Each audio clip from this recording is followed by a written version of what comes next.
ठीक है, और वो एक पेज में फिट नहीं हो पा रहा है। तो आप ए जो है इसमें कई सारे वेरिएंट हैं, जैसे कि हमें एक को लगाना है लेकिन बाकी दो से भी तो सेल आउट जनरेट करनी है। तो क्वेरी के ऊपर था कि मैम अगर हम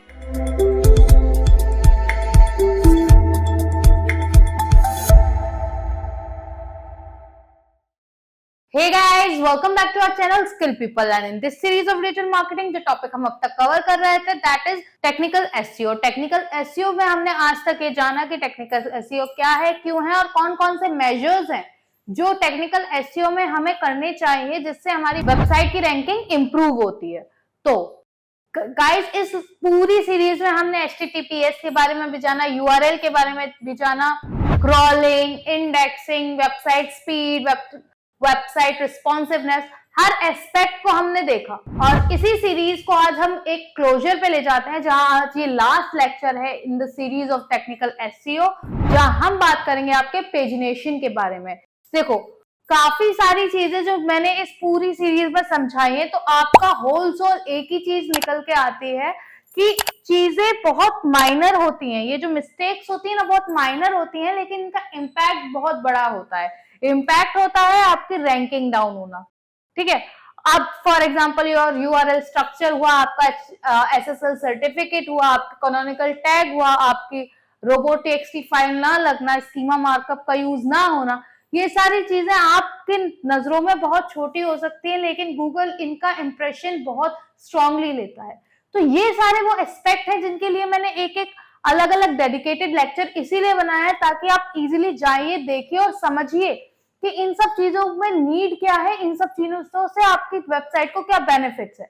ठीक है, तो होपफुली आज तक के जितने भी लेक्चर हैं वो आपको समझ में आए होंगे। अगर इन किसी भी लेक्चर्स में आपको कोई भी डिफिकल्टी है, कोई भी क्वेरी है या कोई भी ऐसा टॉपिक है जो आपको क्लियर नहीं हुआ है, do let me know in the comment box and I will let you know for the same कि उस पूरी सीरीज के ऊपर मैं अलग से पूरा एक लेक्चर बना के प्रोवाइड कराऊंगी। बिकॉज स्किल्ड पीपल का मोटिव यही है कि आपको डिजिटल मार्केटिंग के सेक्टर में इतना प्रो कर दिया जाए ताकि आपके पास आइदर आप जॉब के लिए ढूंढ रहे हो या स्किल अपग्रेडिंग के लिए ढूंढ रहे हो तो आपको कोई क्वेश्चन ना कर पाए।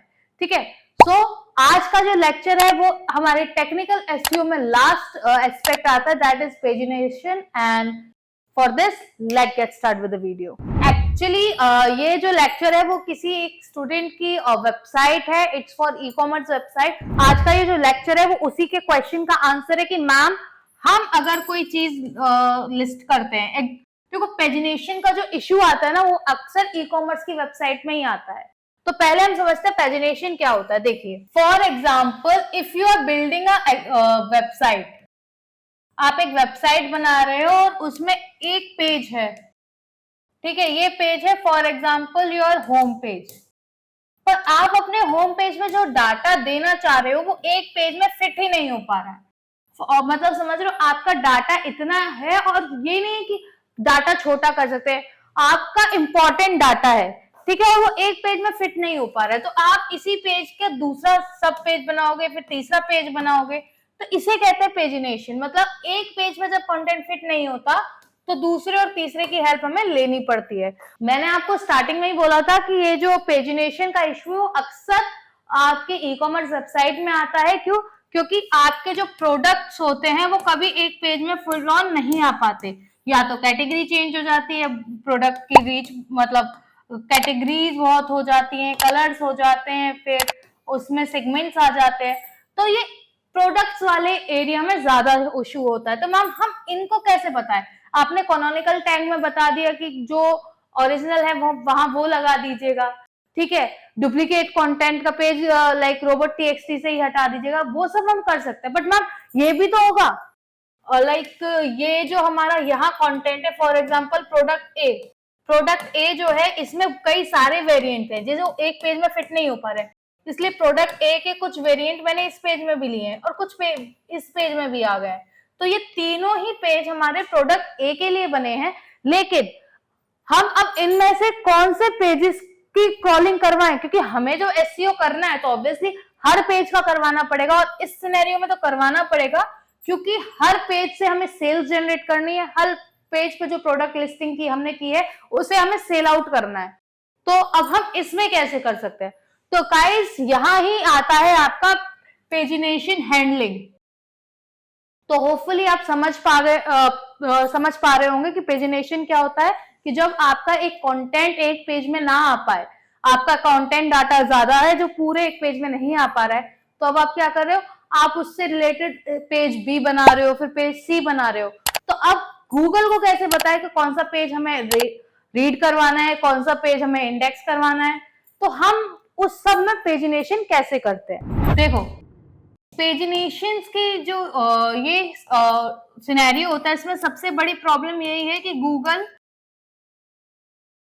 भले ही आपका ये जो ए प्रोडक्ट है उसके अलग अलग वेरिएंट है, फॉर एग्जांपल ये वेरिएंट 1 है, ये वेरिएंट 2 है, ठीक है ये प्रोडक्ट एक ही वेरिएंट, पर गूगल की नजरों में ये पेजेस तो 3 अलग अलग है ना,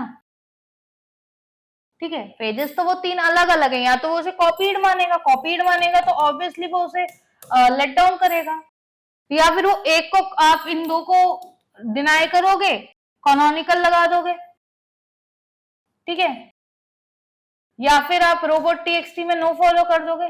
पर इनमें से कोई भी सोल्यूशन नहीं है, क्योंकि हमें एक को लगाना है लेकिन बाकी दो से भी तो सेल आउट जनरेट करनी है। तो पेजिनेशन में सबसे बड़ा इश्यू यही आता है कि अलग अलग पेजेस को वो गूगल अलग अलग ही कंसीडर करता है, अलग अलग मेजर से ही लेता है।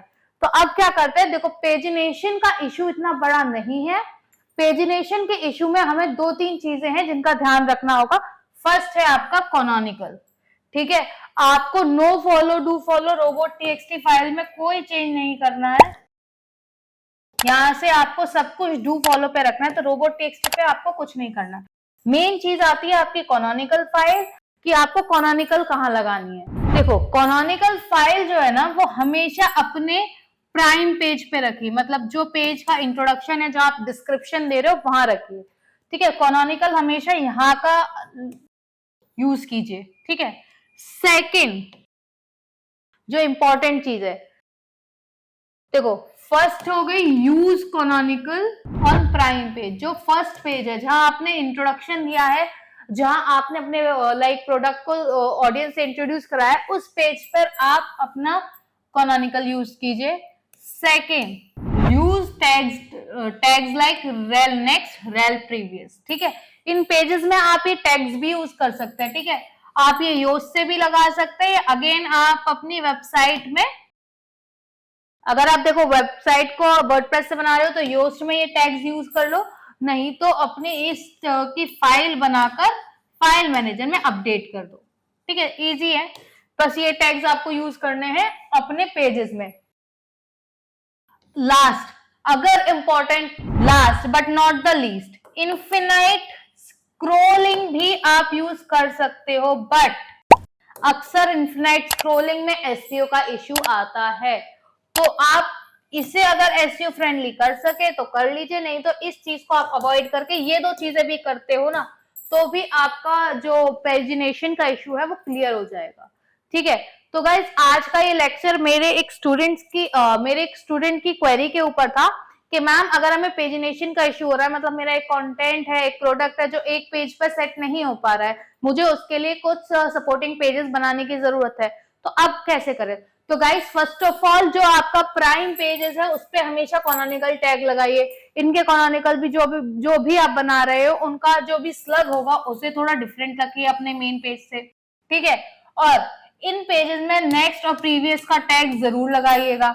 अगर हो सके तो इन्फिनाइट स्क्रोलिंग कर लीजिएगा, बट इन्फिनाइट स्क्रोलिंग आपको एसईओ फ्रेंडली मुश्किल से ही हो पाती है, तो अगर आप बिगनर है तो इन्फिनाइट स्क्रोलिंग का जो ऑप्शन है उसे अवॉइड करिए, बाकी इन दोनों चीजों को यूज करिए। इससे आपका पेजिनेशन का इश्यू क्लियर हो जाएगा, गूगल उन्हें अलग अलग पेज कंसिडर नहीं करेगा, सपोर्टिंग पेज कंसिडर करेगा, और उनका जो लिंक यूज है वो एक दूसरे के साथ अगेन शेयर होगा।